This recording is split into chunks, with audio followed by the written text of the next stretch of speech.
She might look like a woman, she was a merciless killer and the first Australian woman given life imprisonment. In today's episode, we'll study the case of Katherine Knight. If you're interested in such crime stories, make sure to subscribe to this channel and ring the bell for weekly updates. Katherine Knight was born on October 24 in the year 1955 in Australia. Her father was a fierce alcoholic who raped her mother numerous times a day. Knight herself says that she was sexually beaten by several family members till the age of 11. In school, Knight was shown as a bully who terrified small children. Without ever knowing how to read or write, she quit working at a cloth factory at 15. A year later, she began her dream job at a slaughterhouse cutting out the interior organs of animals. While working in the butcher shop, she met David Kellett, who was a powerful alcoholic much like her father, who was prone to fights. Used to this kind of ferocity, Knight surprised her new boyfriend when she joined in on one of his drunken fights. He soon realized that Knight was talented at doing more than a little harm with her fists. In 1974, she influenced him to marry her.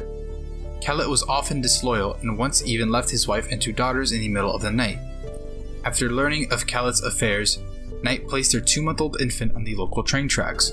Fortunately, the baby was rescued by a man who noticed her cry. She was also identified with postnatal depression after observers saw her violently pushing and waving her second child in a baby carriage down a busy street. Then she spent a few months in a psychiatric hospital, where she told the nurses that she planned to kill a mechanic who would fix Kellett's car because that made it likely for him to leave her. Regardless of this threat, Kellett took Knight back when she was unconfined from the hospital.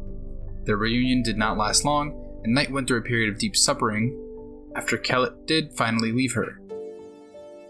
In the year 1986, shortly after her breakup with Kellett, she jumped into a rapid romance with David Saunders, who was a local miner.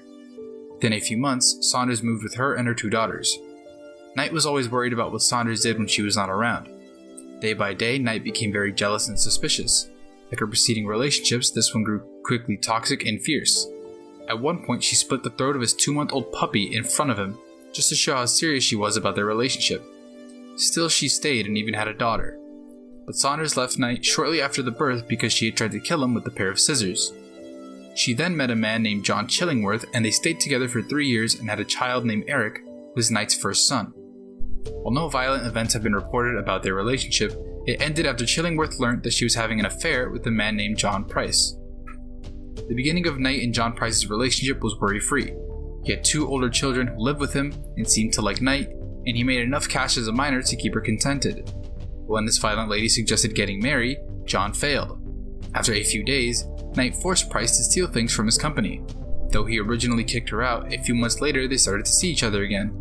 In February 2000, an argument between both ended with her attempting to stab him in the chest. He took out a warning order against her in an attempt to keep his children harmless. On February 29th, 2000, Price came home from work and followed his normal routine of checking in with the neighbors before going to bed. He didn't know that the evil-minded woman had a plan to finish him.